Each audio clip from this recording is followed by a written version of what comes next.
Je m'appelle Franck Lewiski, je suis plasticien et j'enseigne aussi à l'école municipale d'art plastique de la ville de Périgueux. Et puis je fais aussi beaucoup de diffusion artistique auprès d'écoles, d'associations. Je travaille aussi avec les crèches, toujours dans ce domaine d'activité qui est les arts plastiques, qui sont les arts plastiques.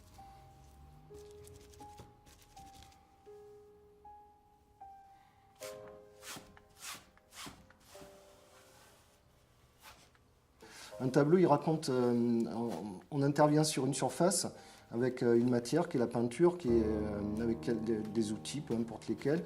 Et puis, en fait, le tableau se met à raconter lui aussi une histoire.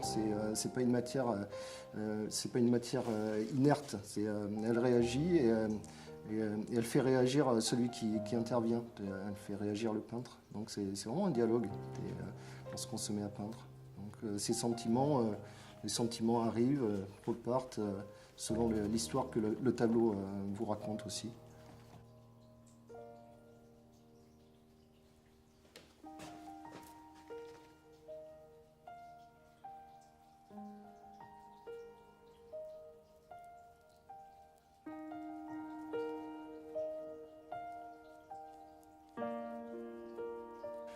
Je puise ici et là des choses qui m'intéressent.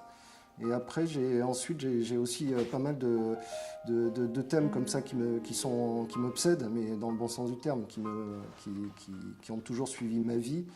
Et donc voilà, c'est plus des thèmes comme ça qui sont récurrents, qui reviennent au fil du temps, que des inspirations. Alors après, effectivement, il peut y avoir des éléments déclencheurs qui sont des éléments du quotidien, mais aussi des éléments liés à l'information, liés à des découvertes, qu'elles soient plastiques, qu'elles soient littéraires, cinématographiques. Et tout ça, ça nourrit mes créations.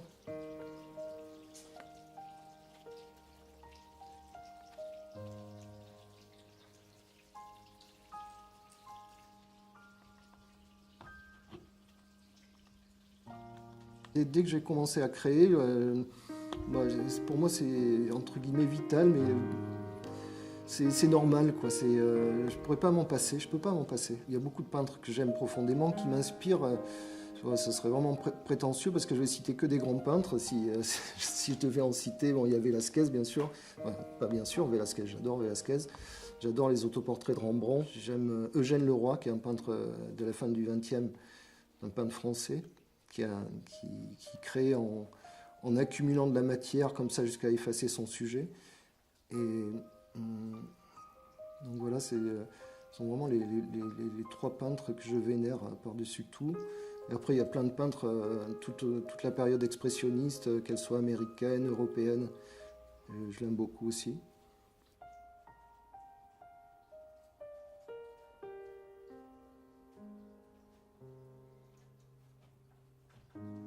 Comment vous projetez-vous dans le futur? Moi, je dirais, pour y répondre, j'utiliserai une formule des punks. La formule des punks, c'est no future.